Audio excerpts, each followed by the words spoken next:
In the 10th chapter of St. Luke's Gospel, our Lord tells us the most loved short story in the world, the story of the Good Samaritan. And it came in answer to a lawyer's question, who asked our Lord, "Who is my neighbor?" And instead of giving him a treatise on neighborly relations or some essay on sociology, he told him a story of 150 words about a man who was left for dead on the side of the road. Two people passed by and ignored him, and one helped him.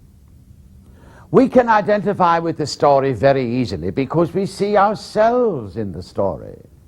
Sometimes we are the one who is hurt, sometimes we are the one who goes by, and sometimes, hopefully, we are the one who helps. The story is also famous because it contains the three great philosophies of life by which we live. You say, "But I don't have a philosophy of life." We all do, consciously or unconsciously. The first philosophy is the philosophy of the robbers, which says, "What is yours is mine, and I shall take it." This is the philosophy of bank robbers and petty thieves all over the world.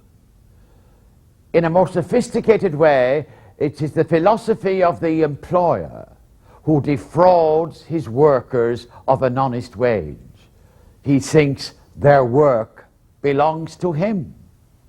And then it is the philosophy of the workers who take home a salary for 8 hours solid work when they've put in only 7 hours of shoddy work. You see, because we are sinners, the greed and the selfishness is in all of us, and we want to grasp. We have to be so careful. And then there is the philosophy of the priest and the Levite, which says, "What is mine, and I shall keep it."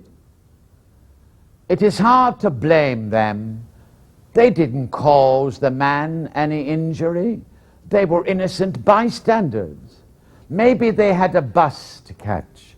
Maybe they had an appointment with the doctor, and time is precious. So we make allowances for them as we make allowances for ourselves. But my dear friends, we forget nothing is ours. Everything we have received. Everything.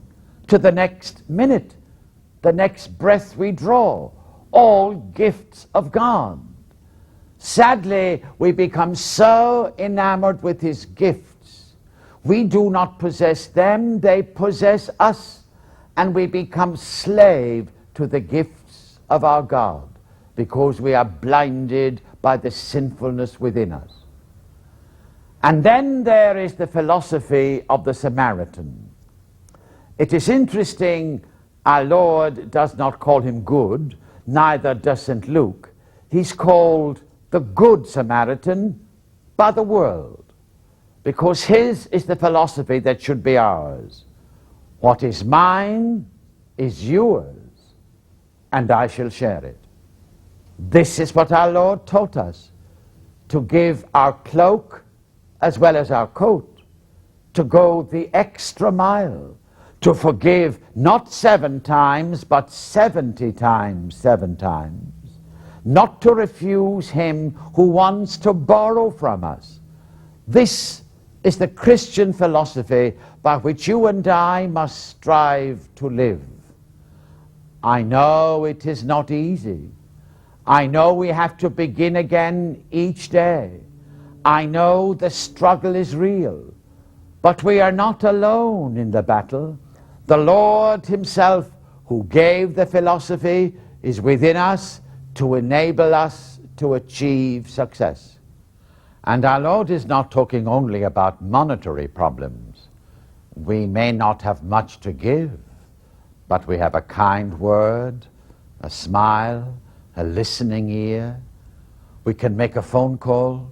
We can visit a sick neighbor. we can go to the hospital, we can write a letter. What do we do with the love that God pours forth into your heart and mine? The love that is in us now, in every one of us as his child. By definition, you cannot keep love. Love must be given away. You cannot buy love. You cannot barter it. You cannot sell it. You cannot store it. You can only give it away. A song is not a song until it is sung. A bell is not a bell until it is rung. And love is not love until it is given away to you. I have our Lord's own love, and he's depending on me to give it back to those around me. Because while you and I are alive, he is alive. And surely the prayer of St. Francis is our prayer. Lord, make me an instrument of your peace. Where there is darkness, let me bring your light. Where there is despair, let me bring your hope. Where there is anger and hatred and confusion and turmoil, let me bring your love. Let me be your child, truly. Amen. God bless you.